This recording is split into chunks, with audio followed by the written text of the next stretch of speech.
हाँ फरी जुओ चलो આપણને એક આ ગોળીય સપાટી આપી છે 3 ડાયમેન્શન સપાટી આમ ગોળો આપેલો છે અહીંયા આગળથી એક બંધ ગાળો એને કટ કરી રહ્યો છેદે છે આ જગ્યાએ તો હવે પી બિંદુ પર કોઈ ક્યુ વિદ્યુતભાર મૂકેલો છે બરાબર તો તમને એવું કહે છે કે આ જે વિસ્તાર છે એમાંથી નીકળતું ફ્લક્સ કેટલું આ બંધ ગાળામાંથી નીકળતું ફ્લક્સ કેટલું એવો પ્રશ્ન પૂછ્યો છે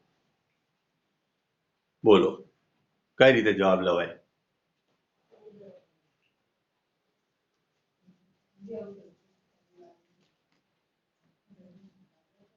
ખ્યાલ આવ્યો હવે પ્રશ્નમાં પરિણામ માનસી ખબર પડી આ પ્રશ્નમાં ઓકે ચલો વેરી ગુડ તો બોલો કઈ રીતે જવાબ લાવીશું વિચારો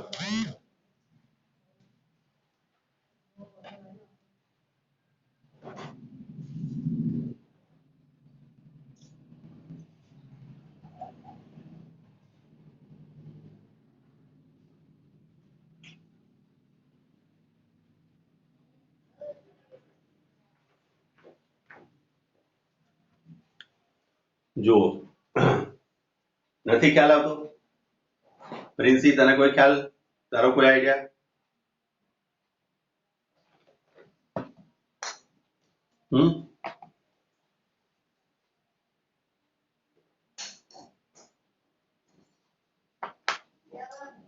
ચલો અહીં ધ્યાન આપો અહીંયા આગળ તમે કોઈ ગોળીય સપાટી છે બરાબર અને આ કેવી છે સુવાહક સપાટી તો હવે હું તમને કહું કોઈ પોઝિટિવ વિદ્યુતભાર અહીંયા આગળ મૂક્યો હોય આ માની લો કે અહીંયા આગળ પોઝિટિવ વિદ્યુતભાર છે પોઝિટિવ વિદ્યુતભાર બરાબર આ પી બિંદુ છે તો પોઝિટિવ ને કારણે અહીંયા આગળ કોઈ પણ પ્રકારનો ભૌતિક સંપર્ક નથી ભૌતિક સંપર્ક સિવાય વિદ્યુતભાર કરવાની ઘટનાને કઈ ઘટના કહેવાય ભૌતિક સંપર્ક સિવાય શીખવાડ્યું છે પહેલી બીજી જ ઘટના આવે છે યાદ કરો વિદ્યુતભારનું પ્રેરણ થાય તો વિદ્યુતભારના પ્રેરણને કારણે અહીંયા આગળ પોઝિટિવ છે આ બે પોઝિટિવ આની સામે છે એમ વિચારો તો અહીંયા આગળ આ બે નેગેટિવ ઉત્પન્ન થવાના હેલો નેગેટિવ ઉત્પન્ન થાય કે ના થાય હેલો ઓકે ચલો હવે આ બે નેગેટિવ ઉત્પન્ન થાય આ સુવાહક છે સુવાહકની અંદર તો શું નેટ વિદ્યુતભાર 0 રહેવો છે તો અહીં જેવા બે નેગેટિવ ઉત્પન્ન થયા એવાથી બે પોઝિટિવ ઉત્પન્ન થવાના સામેના છેડે તો ટોટલ અસર અહીં શૂન્ય થઈ જાય આ સુવાહક જ રહે એટલે સુવાહકમાં અંદરની જગ્યાએ તમને ખબર છે q બરાબર 0 રહે ભણાવ્યું છે મેં તમને ગયા પીરિયડમાં જ ભણાવ્યું છે લાસ્ટ પીરિયડમાં કે સુવાહકના અંદરના કોઈ પણ બિંદુએ જાઓ તો વિદ્યુત ક્ષેત્ર હંમેશા શૂન્ય રહે e પણ શૂન્ય રહે ક્લિયર આટલી વસ્તુ હા વિદ્યુત ભારિત તમે કરો કે ના કરો ઉપર વિદ્યુત ક્ષેત્ર હોય કે ના હોય બરાબર તો આ બધી વસ્તુ મેં તમને એ વખતે ઉદાહરણ દ્વારા સમજાવી હતી આ વસ્તુ અહીંયા આગળ તમને પ્રેક્ટિકલી આ વસ્તુ સમજાવું અહીંયા આગળ બે ઘન માની લો કે કોઈને એવું થઈ જાય કે ત્રીજો પણ વિદ્યુત ભાર છે તો અહીં ત્રીજો લઈ લો અહીં 3 લઈ લો કદાચ તમને ઓછા લાગતા એમ જોવાની મજા ના આવતી હોય તો 3 છે તો 3 ઉત્પન્ન થયા તો એને કારણે આગળ 3 પ્લસ વિદ્યુત ભાર હવે પ્રેક્ટિકલી શું થતું હોય કે અહીંયા આગળ +1 માઇક્રોકુલમ થાય તો એને કારણે અહીંયા આગળ -1 માઇક્રોકુલમ ઉત્પન્ન થાય એને કારણે અહીંયા આગળ +1 માઇક્રોકુલમ ઉત્પન્ન થાય પ્રેક્ટિકલી જો વિચારવા જાય અમે ખાલી તમને સમજાવ્યું બરાબર સિમ્બોલિકલી આ સમજાવ્યું પણ પ્રેક્ટિકલી આવું છે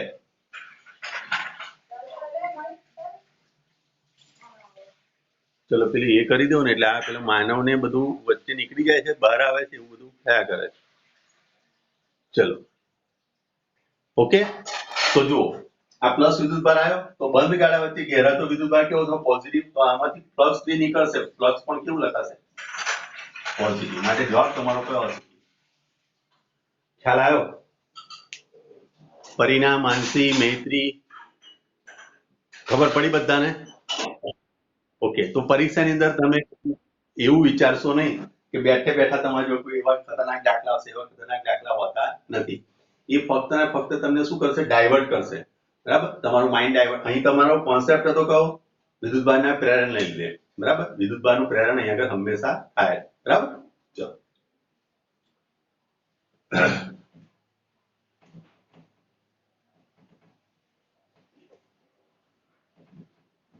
ચલો હવે આપણે એક છેલ્લો મુદ્દો ભણવાનો હતો કે ભાઈ પૃષ્ઠ વિદ્યુતભાર ઘનતાને લીધે બરાબર પૃષ્ઠ વિદ્યુતભાર ઘનતાને લીધે વિદ્યુત ક્ષેત્ર હંમેશા સુવાહકની સપાટીની હંમેશા લંબ રૂપે જ નીકળે, બહારની તરફ જ હોય, અંદરની તરફ કોઈ ક્ષેત્ર હોય નહીં. એ મુદ્દો આપણે આયેલા છે. બરાબર, એક મિનિટ ચોપડી મિનિટ.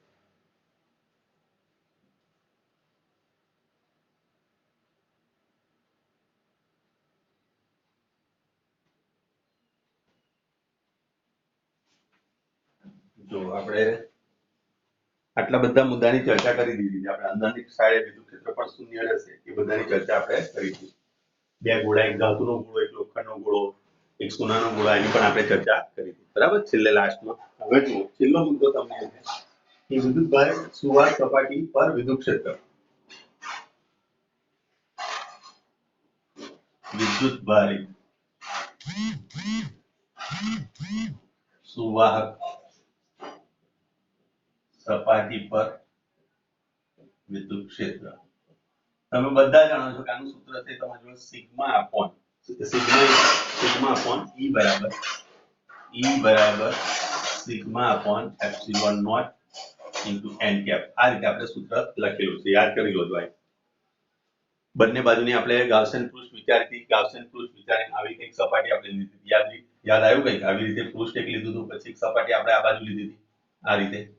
બરાબર, આ રીતે પછી એક સપાટી આ બાજુ ડેશર લાઈનથી દોરી હતી. યાદ આવ્યું કંઈક?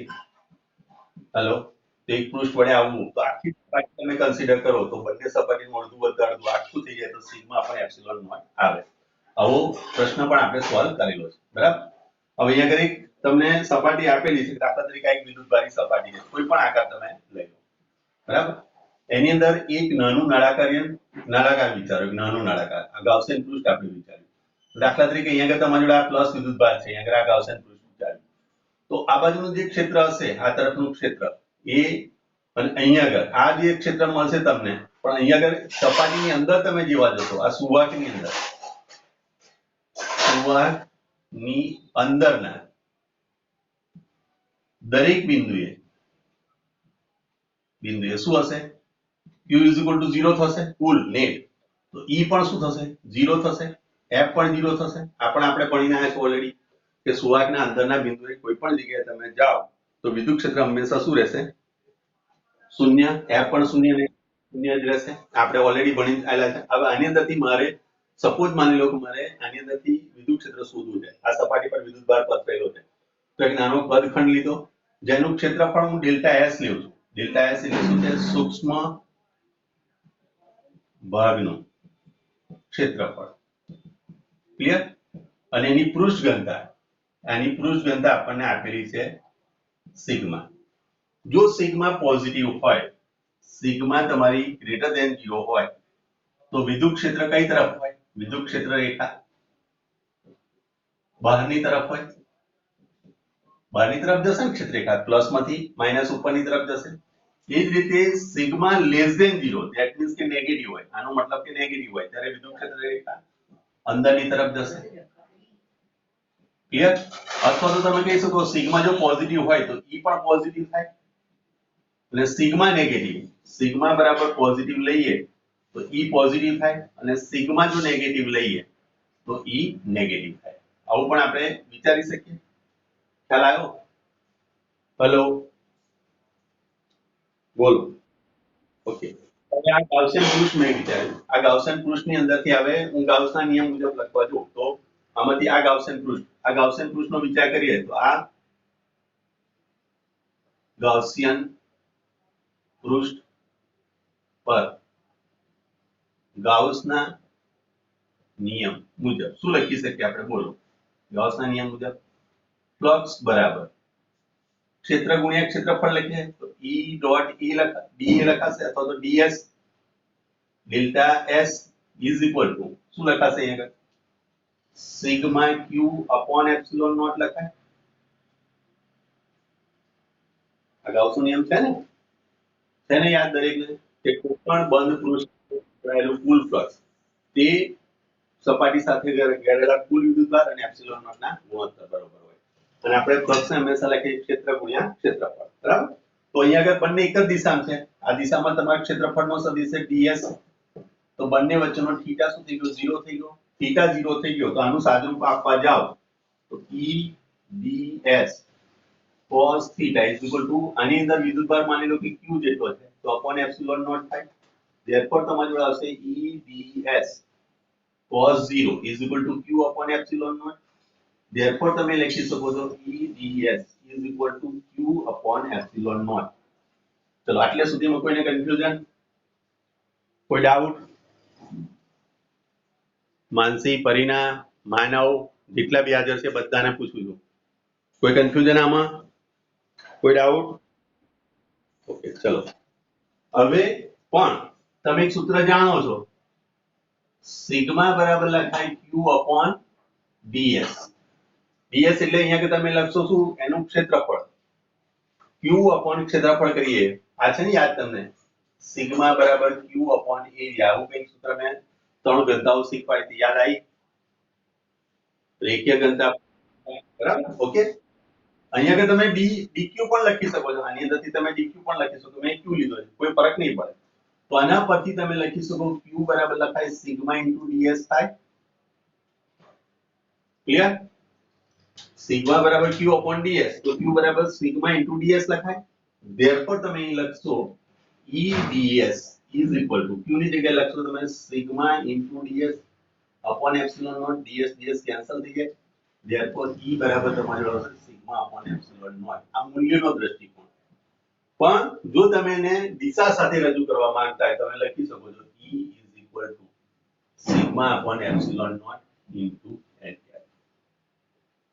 ખ્યાલ આવ્યા હેલો કોઈ કન્ફ્યુઝન આમાં કોઈ ડાઉટ હેલો હવે બીજી વસ્તુ તમને કન્ફ્યુઝન થતું હોય તો એ હું તમને કીધું કે એક ઉપલી સપાટી છે અને એક નીચલી સપાટી હોય બે સપાટી હોય પેલું વિચારજો મેં તમને આ રીતે પૃષ્ઠ બતાવ્યું આ બાજુનું ફ્લક્સ અને આ બાજુનું ફ્લક્સ આ બાજુનું ફ્લક્સ જતું એ અડધું ફ્લક્સ અને આ બાજુનું અડધું કોઈ એક પૃષ્ઠ માટે ગણવા જઈએ તો અડધું થાય બે પૃષ્ઠ માટે જ્યારે કન્સિડર કરે ત્યારે આખું થાય અને આખું થાય એટલે આ સૂત્ર આપણે સાબિત કર્યું ક્લિયર તો જ્યારે તમે કોઈ સુવાહક સપાટી લો છો તો સુવાહકમાંથી નીકળતું વિદ્યુત ફ્લક્સ હંમેશા અથવા તો વિદ્યુત ક્ષેત્ર આ સૂત્ર મુજબ આવે હવે જો સિગ્મા પોઝિટિવ હોય તો બહારની તરફ જશે સિગ્મા નેગેટિવ હોય તો અંદરની તરફ એની ડાઉટ કોઈ કન્ફ્યુઝન ચલો ઓકે ચલો તો આ છેલ્લો તમારો આ લાસ્ટ મુદ્દો આ પાંચ મુદ્દાઓ તમારે ચર્ચા કરવાની હોય કે ભાઈ સુવાહકને લગતા અગત્યના મુદ્દાની ચર્ચા કરતો ફર્સ્ટ મુદ્દો સુવાહકની અંદર દરેક બિંદુએ વિદ્યુત ક્ષેત્ર હંમેશા શૂન્ય છે સુવાહકની ઉપર વિદ્યુતભાર મૂકવામાં આવે તો હંમેશા એની સપાટી પર જ હોય બરાબર સુવાહકની અંદર વિદ્યુત ક્ષેત્ર શૂન્ય ત્યારે પણ હોય જો એ બહારથી બાહ્ય વિદ્યુત ક્ષેત્રમાં મૂકેલું હોય કે ના મૂકેલું હોય કોઈ પણ સંજોગ હોય છતાં પણ અંદરની સાઈડે વિદ્યુત ક્ષેત્ર શૂન્ય છે ત્રીજો મુદ્દો હતો કે સુવાહકની અંદર બધે q0 f0 e0 તો v બરાબર શું રહેશે અચળ અને u બરાબર પણ અચળ u એટલે સ્થિતિ ઊર્જા v બરાબર વિદ્યુત સ્થિતિમાન પેલું વિકલન કરીને મેં તમને સમજાવ્યું અને આ પાંચમો મુદ્દો તમારો આ છે કે ભાઈ કોઈ પણ સપાટીમાંથી જે વિદ્યુત ક્ષેત્ર હોય એને આ રીતે આપી શકાય કોઈ પણ સુવાહક સપાટી પર બરાબર માઈનસ હોય તો અંદરની તરફ પ્લસ હોય તો બહારની બોલો આ પાંચે પાંચ મુદ્દાની જો તમારી ચર્ચા સાથે પૂછે તો એ 4 માર્કનો સવાલ બને અને ચર્ચા વગર પૂછે ખાલી તો એ 2 માર્કનો સવાલ બની શકે બરાબર અથવા તો કોઈ એક મુદ્દો તમને આપે કે ભાઈ સુવાહકની અંદર સપાટી પર વિદ્યુત ક્ષેત્રનું સૂત્ર દાખવો તો 2 માર્કની થિયરી બને બોલો કોઈ ડાઉટ આમાં હેલો ચલો જઈએ આગળ એના પછી આવે છે તમારી જોડે સ્થિત વિદ્યુત શાસ્ત્રનું શિલ્ડિંગ બરાબર શિલ્ડિંગ છે શું એ સમજીએ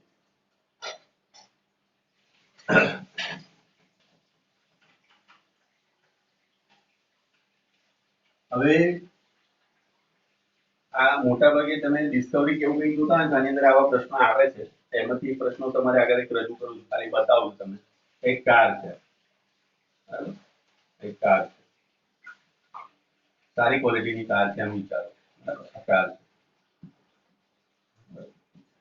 અને આગળ steering side driver in driver દેખાય નહીં તો વાંધો નહીં પણ ડ્રાઈવર છે હવે માની લો કે એની પર એક થાંભલો પડ્યો આ થાંભલાની પર વાયરિંગ આ વાયર આમ જાય છે લાઈવ છે બરાબર આ થાંભલો છે આ થાંભલો અહીંયાથી પડ્યો બરાબર આ થાંભલો આગળ એક થાંભલો તો ના થાંભલો અહીંયાથી પડ્યો આ થાંભલો પોલ છે વિદ્યુત પોલ બરાબર આ રીતે ક્લિયર દેખાય છે બધાને સમજો છો ને જોરદાર ચિત્ર નથી મેં દોર્યું પણ થોડુંક સમજ તો તમને પડે આ જમીન છે બરાબર હવે આની પર પ્રવાહ જઈ રહ્યો છે, હાઈ વોલ્ટેજ વાયર છે, આ કેવો છે હાઈ વોલ્ટેજ, બરાબર, હાઈ વોલ્ટેજ જ લઈ જવાય, હાઈ વોલ્ટેજ એટલે અંદર પ્રવાહ પણ હોવાનો.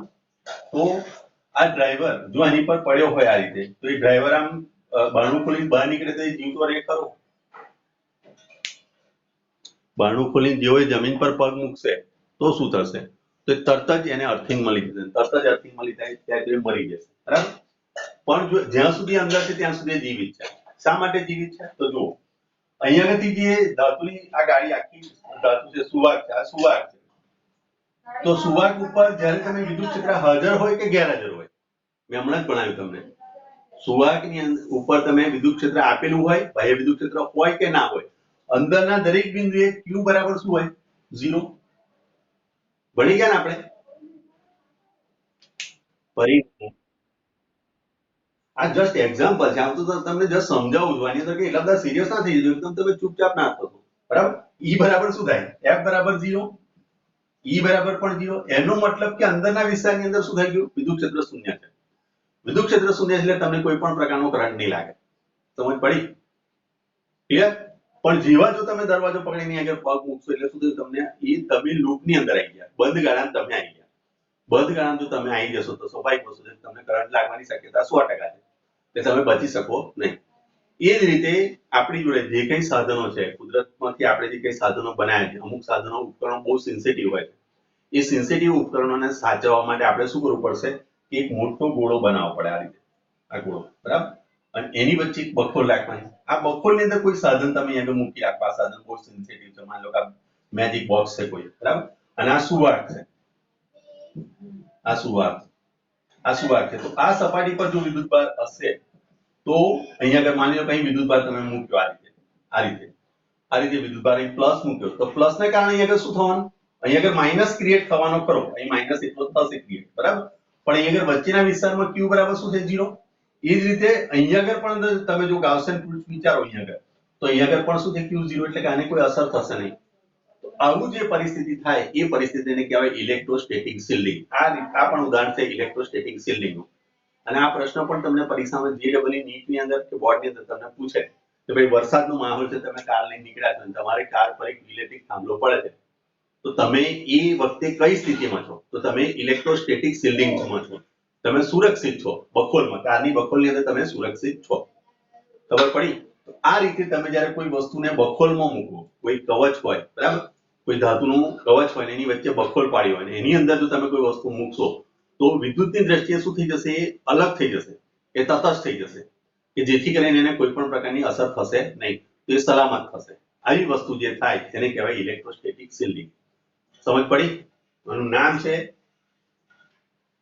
ઇલેક્ટ્રોસ્ટેટિક શિલ્ડિંગ, બરાબર. Electrostatic shielding. ચલો હવે એને થોડું, મેં તમને બે એક્ઝામ્પલ આપ્યા ખાલી સમજાવવા માટે. આખા તમારા માટે એક નવો શબ્દ, આની કોઈ વાર ચર્ચા મેં કરી હતી કદાચ ક્લાસમાં, ઓફલાઈન ક્લાસમાં કરેલી ચર્ચા કોઈ વાર? હેલો,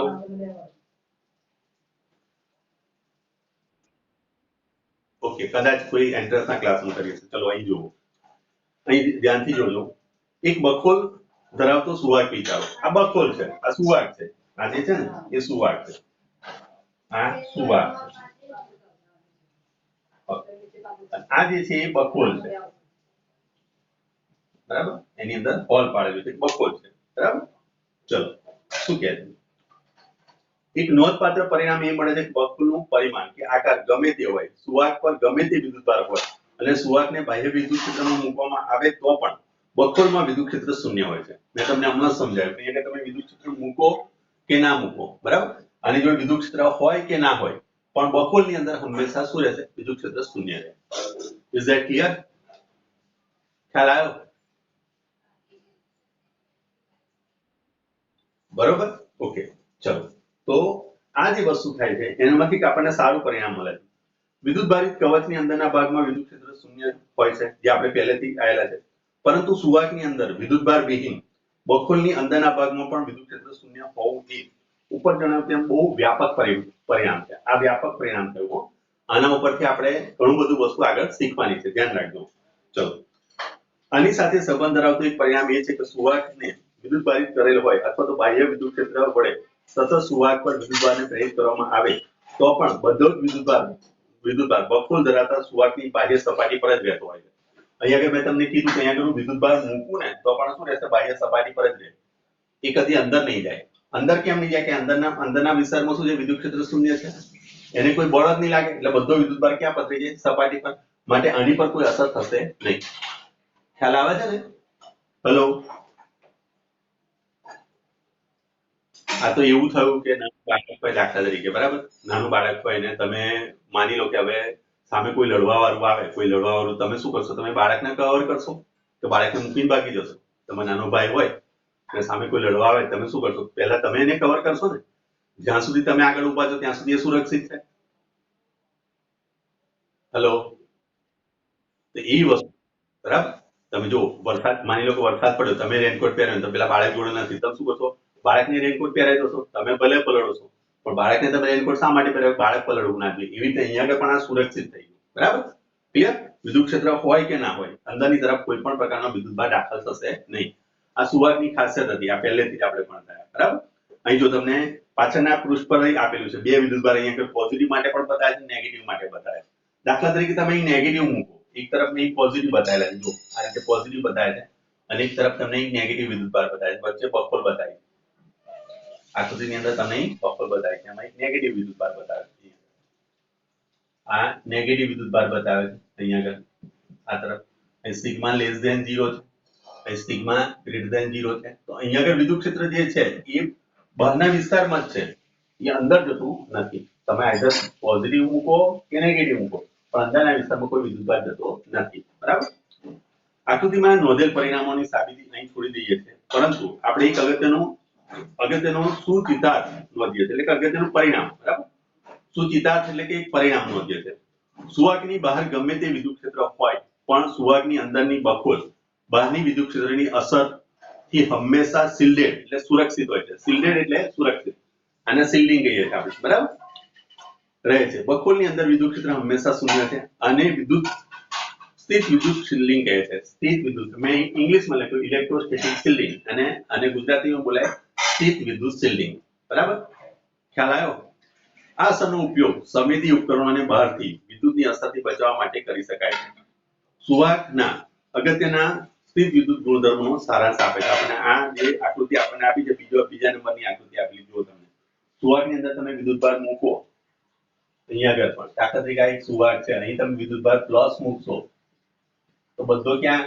આ સુવાહક સપાટી, આ સુવાહકની વાત કરું છું, સુવાહક સપાટી પર. તો અંદરની સાઈડ Q શું હશે? 0 હશે. આઈધર તમે એને નેગેટિવ મૂકો અને નેગેટિવ વિદ્યુતભાર બી મૂકશો તો પણ શું થશે? બહારની તરફ જ રહેશે. ખ્યાલ આવ્યો? જો એ Q0 થતો હોય, F0 થાય અને V બરાબર શું રહેશે? અચળ રહેશે. આ પણ આપણે ઓલરેડી ભણીને આયેલા છે. ખ્યાલ આવ્યો? હેલો, V બરાબર અચળ, એનો મતલબ કે અહીં V0 લખેલું છે. V0 છે શું? તો V બરાબર Q/R. સપાટી પર જે ઉદ્ભવતું હોય ને એનું, આ સપાટી પર V0 હોય તો અહીં V0 જ હોય કોઈ પણ બિંદુએ. આ બધી વસ્તુને ઓલરેડી આપણે ચર્ચા કરી ચૂકેલા છે, પણ છતાંય કોઈક વાર તમને પ્રશ્ન પૂછે કે ભાઈ ઇલેક્ટ્રોસ્ટેટિક શિલ્ડિંગ એટલે શું, તો તમારે આ રીતે સમજૂતી આપવાની. બોલો, છે કોઈ ડાઉટ આમાં? કોઈને કન્ફ્યુઝન? હેલો, ઓકે, ચલો. આ મેં આકૃતિ દોરીને મેં તમને સમજાવ્યું છે. ચલો હવે ફરી એડ થાવ બધા, કારણ કે પેલો મેસેજ આવી ગયો. ચલો ફરી એડ થાવ બધા.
ચલો, સ્થિત વિદ્યુત શિલ્ડિંગ એટલે શું એવું તમને પ્રશ્ન પૂછે તો તમારે એક સુવાહક બતાવવાનું, સુવાહકની પર વિદ્યુત ક્ષેત્ર હોય કે ના હોય, એની પર વિદ્યુતભાર હોય કે ના હોય, પણ એના બહુકોલની અંદર કદી પણ વિદ્યુતભાર જશે નહીં, અથવા તો વિદ્યુતભારની કોઈ પણ વિદ્યુત ક્ષેત્રની પણ કોઈ અસર નહીં થાય, કારણ કે અંદરની સાઈડ વિદ્યુત ક્ષેત્ર શું હોય છે? શૂન્ય હોય છે, માટે સુરક્ષિત રહી શકે. અને આ પ્રકારની જે સ્થિતિ થાય એ સ્થિતિને આપણે શું કહે છે? ઇલેક્ટ્રોસ્ટેટિક શિલ્ડિંગ અથવા તો સ્થિત વિદ્યુત શિલ્ડિંગ કહે છે. ઓકે, ચલો એના બે ઉદાહરણ આપણે ઉદાહરણ આપી શકો છો, આ પણ તમારે દોરવાની છે, પણ આ ઉદાહરણ પર તમે આપી શકો છો. બરાબર, ક્લિયર?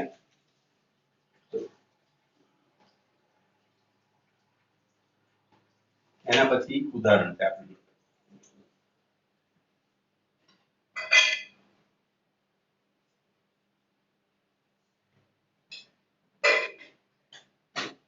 આપણે કોઈ મોટી બિલ્ડિંગ હોય ને, મોટી બિલ્ડિંગ હોય ને એની પર એક એ રાખેલું હશે, જોજો આ રીતનું એક એરિયલ મૂકેલું હશે, આ રીતનું છે ને, આ રીતનું એરિયલ મૂકેલું હશે, તમે જોજો અર્થિંગ આપેલું હશે બિલ્ડિંગનું. મોટી બિલ્ડિંગ હોય ને, આ મોટી બિલ્ડિંગ બહુ બધા માળ છે માની લો, બરાબર, તો અહીંયા આગળ એને અર્થિંગ આપેલું હોય, કારણ કે જો વીજળી કેવું કંઈક પડે ને એની પર તો પણ એ શું થઈ જાય? ગ્રાઉન્ડ થઈ જાય. તો એ રીતે પણ આ ઇલેક્ટ્રોસ્ટેટિક શિલ્ડિંગનું એ થયું, જે રીતે શિલ્ડિંગ આવે છે એ રીતે અર્થિંગ તમે કરી અને પણ તમે બિલ્ડિંગ બચાવી શકો છો. બરાબર, ચલો આપણા ઘરમાં પણ અર્થિંગ આપેલું હોય, ખબર? એ અલગ છે પાછું. ચલો અહીં ધ્યાન આપો. ઉદાહરણ 2.7 આવી ગયા બધા કે બાકી છે હજુ?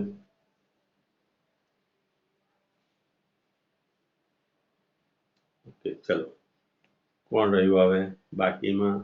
સરોજની, નિધિ, મિતુલ આવી ગયો, માનવ આવ્યો, માનવ.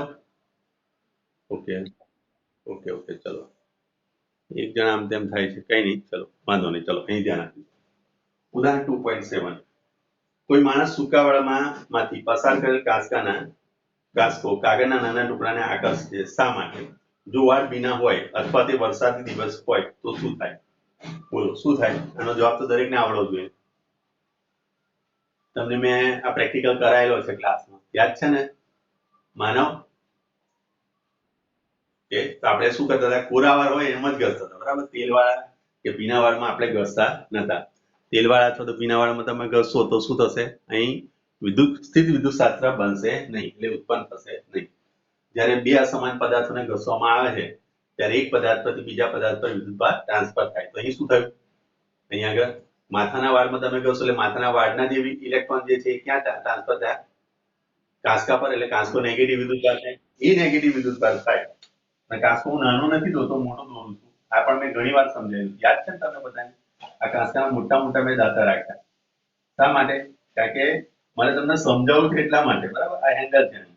તો અહીંયા કે તમારે જો આ નેગેટિવ વિદ્યુતભાર ઉત્પન્ન થયો, હવે તમે કાગળ લાવો છો તો કાગળની અંદર કોઈ પણ પ્રકારનો વિદ્યુતભાર હોતો નથી, પણ અહીંયા આગળ આ નેગેટિવ વિદ્યુતભાર તરફ આનો પોઝિટિવ આકર્ષાશે આ તરફ, અને આ નેગેટિવ અહીં પોઝિટિવ નેગેટિવ એ રીતે ઉત્પન્ન થાય છે, કારણ કે એની જોડે ટોટલ વિદ્યુતભાર પ્લસ વત્તા માઇનસ એટલે ટોટલ 0 હોય છે, પણ આ પ્લસ વિદ્યુતભાર આની તરફ આકર્ષાય એટલે ઓટોમેટિકલી નેગેટિવ છૂટો પડે, કારણ કે આ નેગેટિવ ને આ નેગેટિવ બંને વચ્ચે અહીં અપાકર્ષણ થાય, આમની વચ્ચે અપાકર્ષણ થાય, બરાબર? અને આ બે વચ્ચે આકર્ષણ થાય. ક્લિયર આટલી વસ્તુ? બોલો કોઈ કન્ફ્યુઝન આમાં?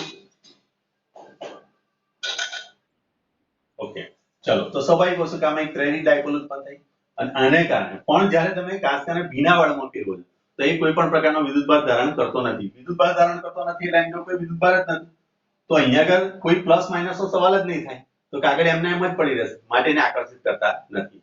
ભીના વાળ અથવા તો તેલ લગાવેલા વાળની અંદરથી કોઈ પણ પ્રકારનું ઘર્ષણ ઉત્પન્ન થતું નથી, ઘર્ષણ વિદ્યુત ઉત્પન્ન નથી થતું. ઘર્ષણ વિદ્યુત ઉત્પન્ન ના થાય તો સ્વાભાવિક આ વિદ્યુતભારિત થશે નહીં.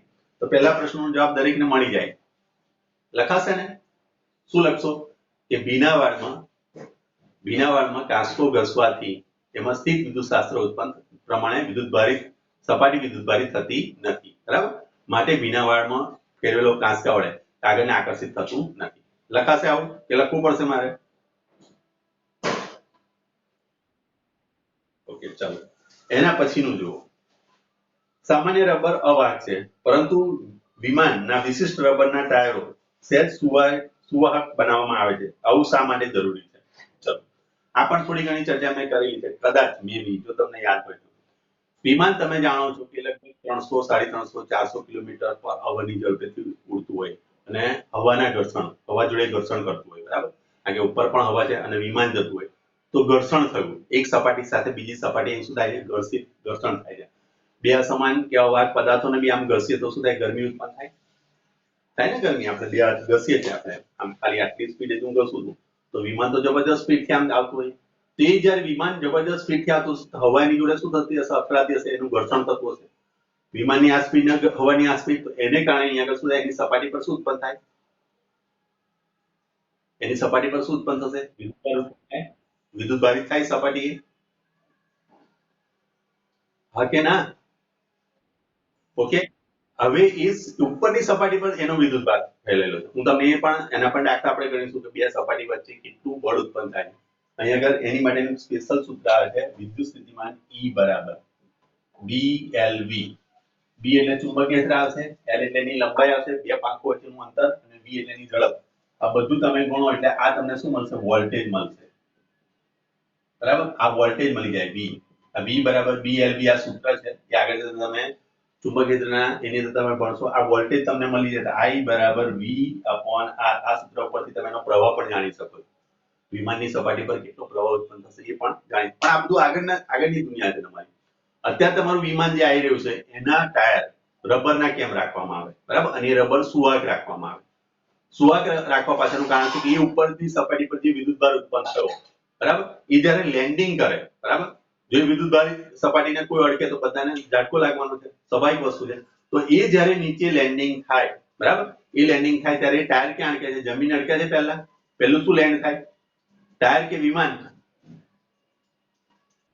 ટાયર લેન્ડિંગ થશે.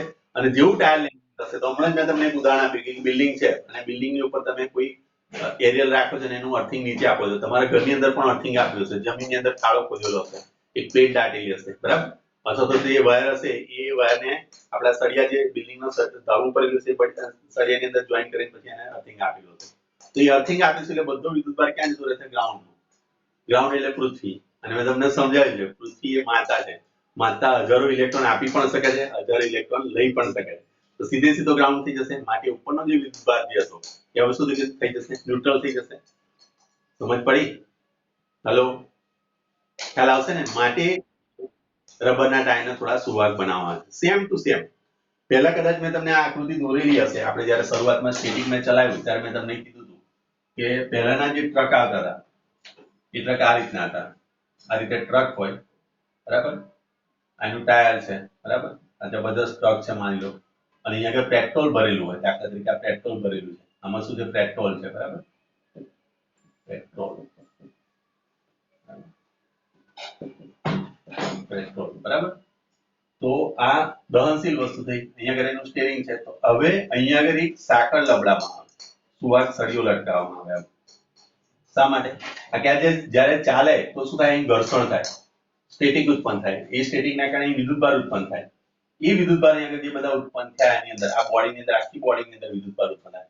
જો બાય ચાન્સ આ વિદ્યુતભાર અંદર જતો રહે તો અહીંયા આગળ ધડાકો થઈ જાય. તો આપણે શું કર્યું? અહીંયા આગળ એક વાયર લટકાવ્યો, સુવાહક સળિયો લટકાવ્યો. આ સુવાહક છે.